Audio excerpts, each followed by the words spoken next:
বারবার বন্দি মুই বলদেব বিদ্যাভূষণ, যার কাছে গোবিন্দ ভাষ্য হইল প্রকটন। রেমুনার কাছে গ্রামে জন্মে এই ভাগ্যবানে, যমুনার কাছে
থাকিব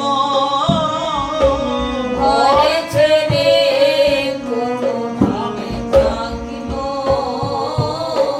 ঘর হতে বাহির হইয়া ভুবনেশ্বরে আসিয়া, ঘর হতে বাহির হইয়া ভুবনেশ্বরে আসিয়া, আর মিলে বেদ পাটি ব্রাহ্মণ,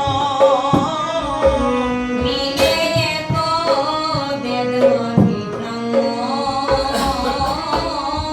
তারে শিক্ষা গুরু করে বেদ অধ্যয়ন করে, তারে শিক্ষা গুরু করে বেদ অধ্যয়ন করে, পরে শিখিলেন ব্যাকরণ, পরে শিখিলেন ব্যাকরণ,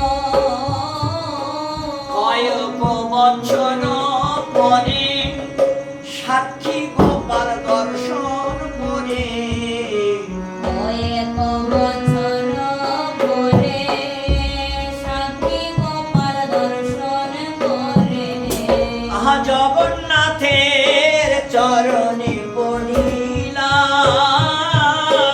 জগন্নাথের চরণে পড়িলা,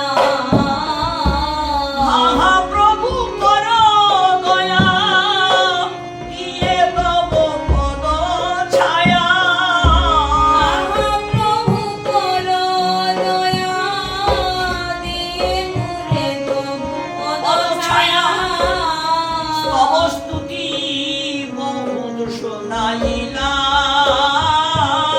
স্তবস্তুতি বহুত শোনাইলা, গোসাই রাধা দামোদর বালকের প্রভাব দেখি তার, গোসাই রাধা দামোদর বালকের প্রভাব দেখি তার, আর হৃদয়ে হয় বড় আনন্দ, হৃদয়ে হয় বড় আনন্দ, তাহারে আনিয়া ঘরে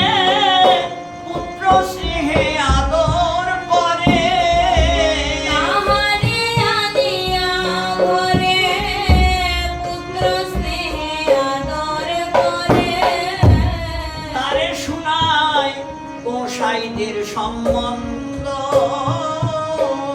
আরে শোনায় গোসাইদের সম্বন্ধ। রসিকানন্দ প্রভুর শিষ্য এই রাধা দামোদর গোসাই, তিনি জগন্নাথ দর্শন করতে যেয়ে বলদেব বিদ্যাভূষণের সঙ্গে দেখা। বলদেব বিদ্যাভূষণ কাঁদছেন। উনি জিজ্ঞাসা করলেন, বাবা তুমি কাঁদছো কেন, কি ব্যাপার? বলছে যে বাবা আমার এই দুনিয়ায় আর কেউ নাই, আমি কোথায় যাব, কি করব, আমার ভাগ্যে কি আছে আমি কিছুই জানি না। আচ্ছা তুমি এক কাজ করো, আমার সঙ্গে চলো, আমি তোমাকে একদম সঠিক রাস্তাটা দেখাবো, বলে দিব। তারপরে উনি ঘরে এনেছেন। ঘরে এনে গোসাইদের গ্রন্থ আর কি দেখালেন। উনি তো আগে বেদ পাঠ করেছিলেন, আগে শিখেছেন, এখন গোসাইদের গ্রন্থ যেই পড়েছে সেই মনটা বদল গেছে, যে আপনি কৃপা করে তাহলে আমাকে দীক্ষা দিন আর বৃন্দাবনে যাওয়ার আদেশ করুন, আমি বৃন্দাবনে যেয়ে ভজন করব। তাহলে বৃন্দাবনে যাবে, কার কাছে থাকবে? ওই সময় আমাদের বিশ্বনাথ চক্রবর্তী পাচ্ছিলেন, মানে সর্বশ্রেষ্ঠ। বললো ওখানে বিশ্বনাথ চক্রবর্তীর কাছে গেলেই তুমি ধন্য হয়ে যাবে, তোমার জীবনটা ধন্য হয়ে যাবে, তোমার ভিতরে যে ইচ্ছাটা আছে ইচ্ছাটা ওর কাছে গেলে পূরণ হবে। এই ওনাকে দীক্ষা দিলেন, প্রণালী দিলেন, দিয়ে তারপরে বৃন্দাবনে পাঠিয়ে দিয়েছিলেন। আহা শত সুন্দর পপড়িয়া মন গেল উদাসী হইয়া, সুন্দর পড়িয়া মন গেল উদাসী হইয়া। আহা বৃন্দাবনে যাইতে মন হইল, বৃন্দাবনে যাইতে মন হইল। গোসাই তারে দীক্ষা দিয়া প্রণালী দিল জানাইয়া, গোসাই তারে দীক্ষা দিয়া প্রণালী দিল জানাইয়া।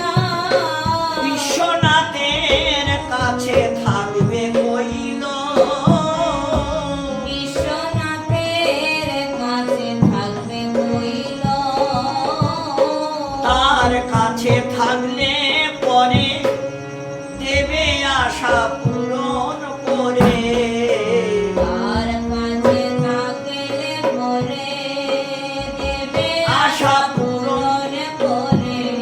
আর সদাই থাকবে তার সেবায়, সদাই থাকবে তার সেবায়। গুরুদেবে প্রণাম করি আসিলেন মধুপুরী, গুরুদেবে প্রণাম করি আসিলেন মধুপুরী। এসব দেবে দেখি পরাণ জুড়ায়, দেবে দেখি পরাণ আসিয়া শ্রী বৃন্দাবনে রাধা গোবিন্দ দর্শনে, আসিয়া শ্রী বৃন্দাবনে রাধা গোবিন্দ দর্শনে। আহা প্রণাম করে ভূমিতে পড়িয়া, প্রণাম করে ভূমিতে পড়িয়া। পণ্ডিত দেখিয়া তারে আনিলেন নিজের কুটিরে, দেখিয়া তারে আনিলেন নিজের কুটিরে।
ধরিয়া বলদেব কান্দে চরণ ধরিয়া।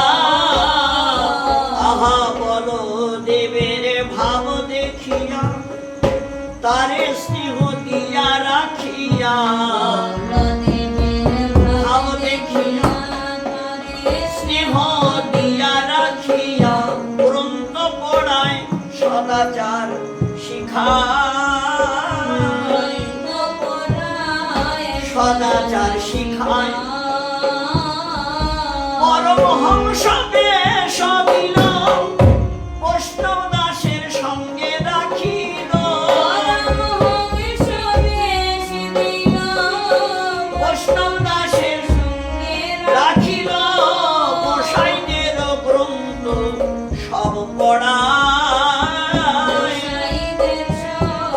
গ্রন্থ পড়ায় বেশের নাম হয় গোবিন্দ গ্রন্থ পড়ি পায় আনন্দ। বেশের নাম হয়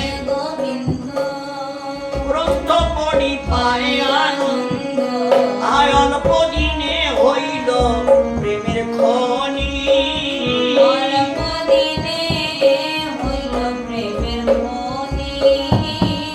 যখন বসে নিরজনে সিদ্ধ দেহ ভাবে মনে।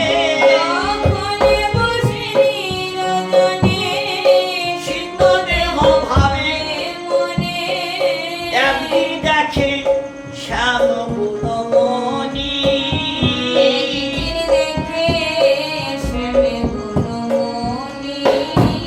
আরে নয়ন ইঙ্গিত করে ডাকিল তাহার ধারে। নয়ন ডাকিল তার ধারে অমনি শরীর উঠিল কাঁপিয়া।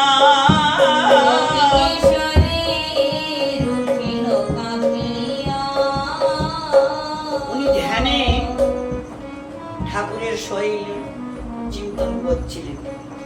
হঠাৎ ঠাকুরজি সামনে ধ্যানে প্রকট হয়ে। তারপরে ঠাকুরজি আর কি ওনাকে ডাকলেন। আর যেই ডেকেছে সেই উনি ভয়ে মানে কেঁপে উঠলেন। তখন ধ্যানটা ভঙ্গ হয়ে গেল। ভঙ্গ হয়ে গেল আমার শরীরটা তো ঠকঠক করে কাঁপতে লাগলো। ওই অবস্থায় উনি এই বিশ্বনাথ চক্রবর্তীর কাছে গেলেন। ওনার কাছে যেয়ে আর কি বলতেন, নয়ন ইঙ্গিত করে ডাকিল তাহার ধারে।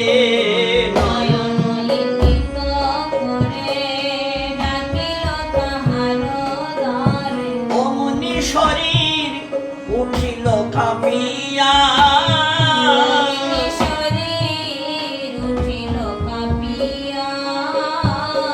যাইয়া পরে গুরুর কাছে শুনে বড় সুখ পেয়েছে।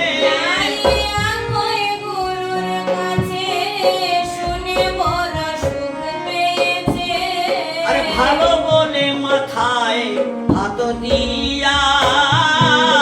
ভালো বলে মাথায় হাত দিয়া। বিশ্বনাথ চক্রবর্তী বলেন খুব ভালো হয়েছে। এইটাই তো সাধকের পাওয়া।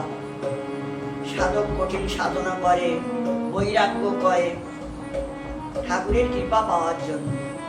ঠাকুরের কৃপা হয়েছে তোমার উপরে। তোমাকে যে ডেকেছে বা তোমাকে আলিঙ্গন দিতে চাচ্ছিল, এই জন্য ডেকেছে।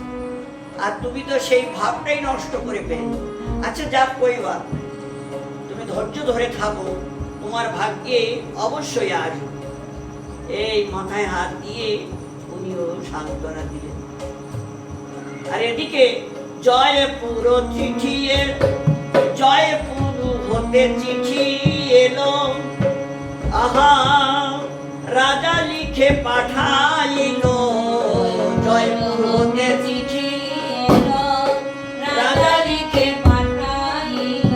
রামানন্দী নিম্বার্ক সাধুগণ।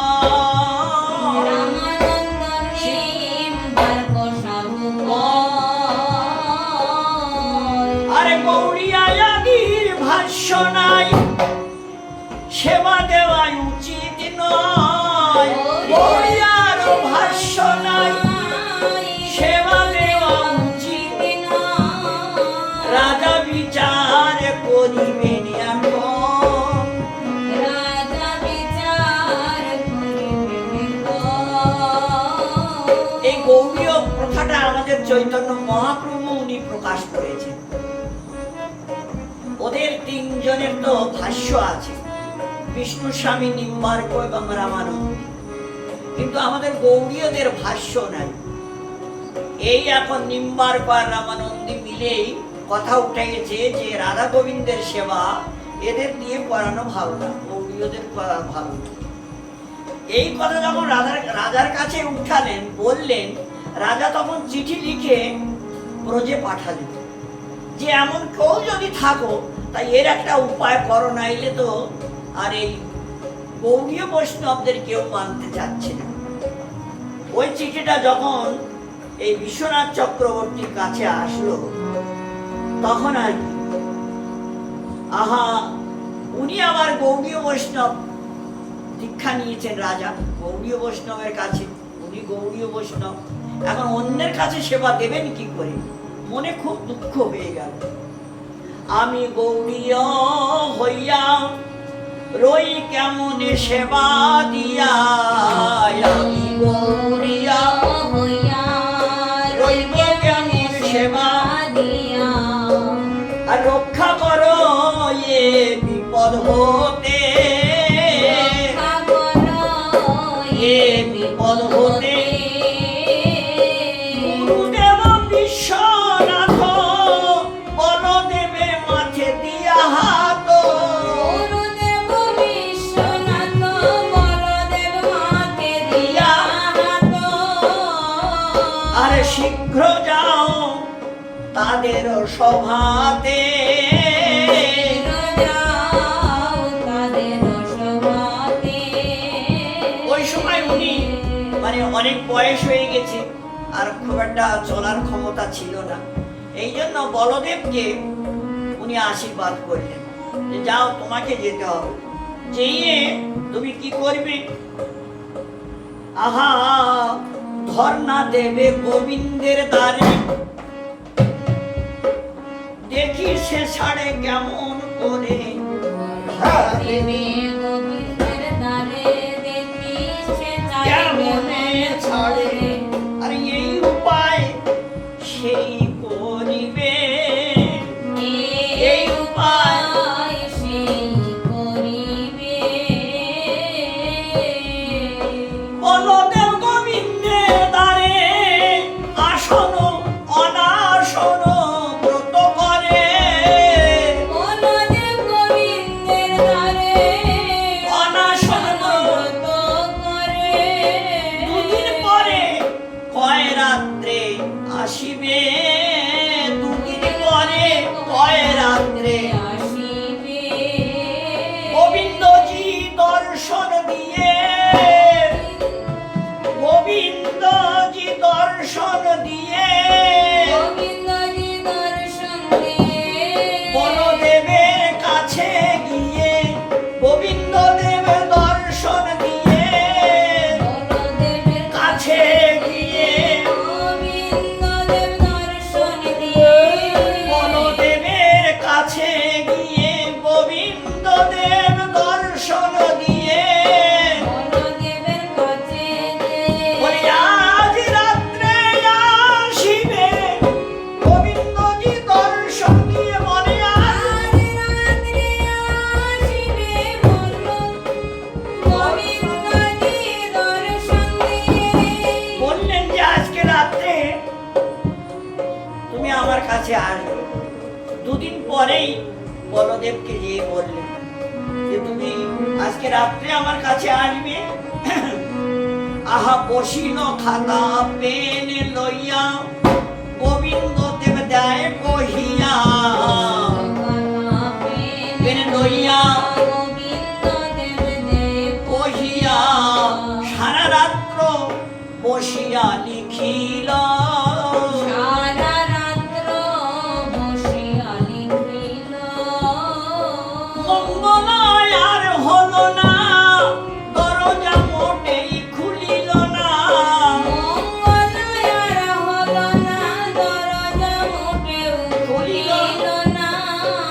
প্রাতকালে বলদেব বাহির হইল, প্রাতকালে বলদেব বাহির হইল, মন্দির হতে বাহির হলো, মন্দির হতে বাহির হলো, আহা মন্দির হতে বাহির হলো, মন্দির হতে বাহির হলো, গোবিন্দ ভাষ্য পক্ষে লয়ে মন্দির হতে বাহির হলো, গোবিন্দ ভাষ্য হাতে লয়ে মন্দির হতে বাহির হলো, আহা গোবিন্দ ভাষ্য পক্ষে লয়ে মন্দির হতে বাহির হলো।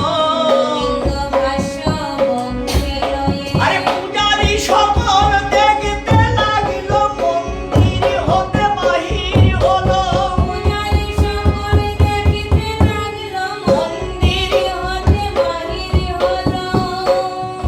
আজ মন্দির থেকে বলদেব পক্ষে একখানা খাতা ধরে নিয়ে বাহির হচ্ছে। পূজারি দেখলেন, অবাক হয়ে গেলেন যে বাবা তুমি কোথা থেকে এসেছো, কি বাবা? তখন বলদেব আর কি প্রণাম, পূজারীকে প্রণাম করে বললেন, এই ঘটনাটা পূজারীকে বলে দিলেন যে এই ঘটনা হয়েছে। পূজারী তো অবাক হয়ে গেল। পূজারী পুরো রকমের ঠাকুরের সেবা পূজা করে রাজার কাছে চললেন, রাজাকে সংবাদ দিলেন, মহারাজ আপনার গৌড়ীয় বৈষ্ণব বৃন্দাবন থেকে এসেই আর এখন সারা রাত্র গোবিন্দের কাছে থেকে লিখেছি, লিখে এখন বেরিয়ে এসেছি, চলুন শীঘ্র চলুন। এই রাজা তখন ছুটে ছুটে আসলেন, আরে আসিল সবার মাঝে রাজা প্রজা সাধু বিরাজে, আসিল সবার মাঝে রাজা প্রজা সাধু বিরাজে, তারে দেখি সবাই প্রণাম করে, আরে দেখি সবাই প্রণাম করে, গোবিন্দ ভাষ্য গ্রন্থের নাম আর বিদ্যাভূষণ ওনার নাম, গোবিন্দ ভাষ্য গ্রন্থের নাম আর বিদ্যাভূষণ ওনার আবার মালা চন্দনে পূজিল তাহারে,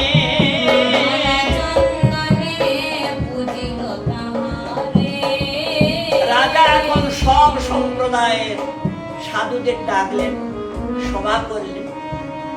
সেই সভার মাঝখানে রাজা নিজেই মালা চন্দন বিদ্যাভূষণকে দান করলেন, আর সবাই মিলে ওনাকে বলদেব নাম ছিল, এখন বলদেব বিদ্যাভূষণ নাম হয়েছে। কি অবস্থা, মানে রাত্রে গোবিন্দের কাছ থেকে ভাষ্য লিখে বেরিয়েছে মন্দির থেকে, তার কিরকম ক্ষমতা! অবাক হয়ে গেল। এমনি শুধু নয়, রাজা ওনাকে আবার রথে বসাইয়ে এই গোবিন্দ মন্দিরের চারিদিকে বাজার নিয়ে একদম উৎসবের সঙ্গে ওনাকে ঘুরাইছিলেন, দর্শন করাইছিলেন জয়পুরবাসীদেরকে। রাজা প্রতাপ তারে লয়ে নগর কীর্তন, তারে লয়ে করে নগর কীর্তন, শ্রী গোবিন্দের আপন জন দেখে সর্বজন, শ্রী গোবিন্দের আপন জন দেখে সর্বজন, গৌড়িয়ার হয় গৌড়িয়া, গৌড়িয়ার হয় এই পূজন, মানে ঠাকুর গৌড়িয়া পূজিবে, গৌড়িয়ার ঠাকুর হয় গৌড়িয়া, বুঝিবে আর যতদিন সৃষ্টি থাকবে এই নিয়ম চলিবে, যতদিন সৃষ্টি থাকবে এই নিয়ম চলিবে, সমাধা করিয়া তথা বৃন্দাবনে এলো, সমাধা করিয়া তথা বৃন্দাবনে এলো,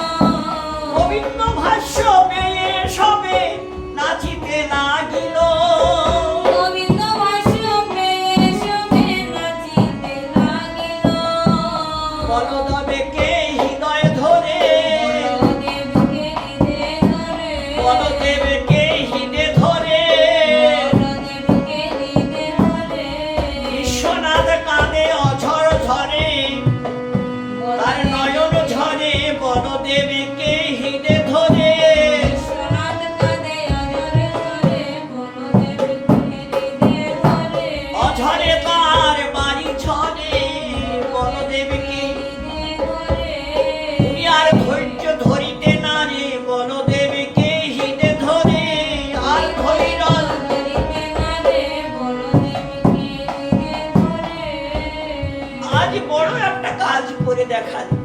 সত্যি মানে তোকে কাছে পেয়ে, কাছে রেখে, শিখাইয়ে ধন্য হয়ে গেল। আজ গৌড়িয়াদের জন্য এক বিরাট উপহার দান করলেন। উনি হৃদয়ে ধরে কাঁদতে লাগলেন বলদেবকে। একদম চোখের জলে উনি অভিষিক্ত করে দিলেন। অভিষিক্ত হয়ে গেল। সকল বৈষ্ণব সবাই ছুটে এলো দেখতে বলদেব। বলদেব বিদ্যাভূষণ তিনি পরেক্ষণে আবার একটা কপি লিখে জয়পুর রাজার কাছে পাঠিয়েছিলেন। আর গোবিন্দ ভাষ্য পেয়ে বৈষ্ণবেরা সবাই আহা বৃন্দাবনে উৎসব করে বৈষ্ণবের মনে। বৃন্দাবনে উৎসব করে বৈষ্ণবের বনে। এক খণ্ড লিখে পাঠায় রাজার স্থানে।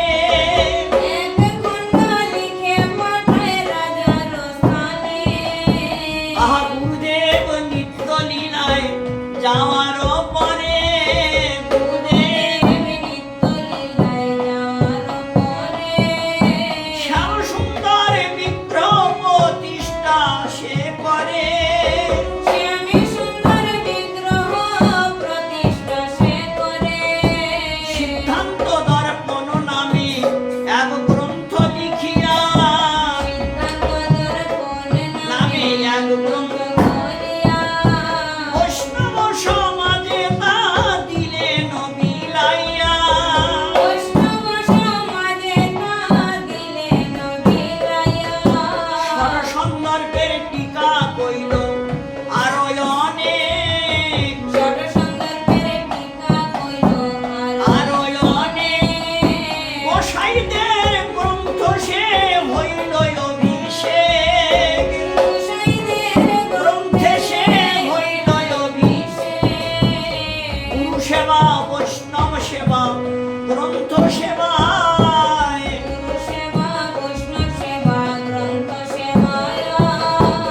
শেষ নিঃশ্বাস ত্যাগিল গেলেন লীলায়।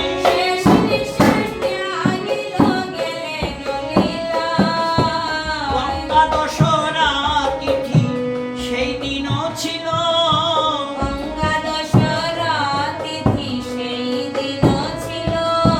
ভক্তগণ আসি সবে কান্দিতে লাগিল।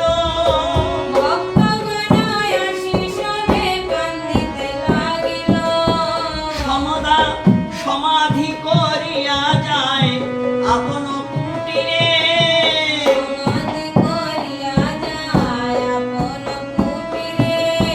শুনিয়া সনাতন কান্দে বারবার প্রণাম করে।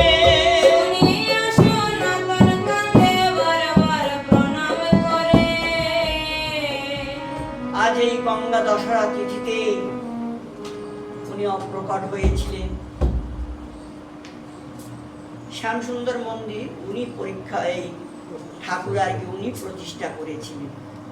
শ্যামানন্দ প্রভু করেননি, বা ওনার শিষ্য রসিকানন্দের শিষ্য হলো এই রাধা বল্লভ বাবু গোসাই আর কি, উনিও করেন। ইনি আর কি শ্যামসুন্দর প্রতিষ্ঠা করে উনি আর কি এই পরমেষ্ঠ গুরুদেব শ্যামানন্দ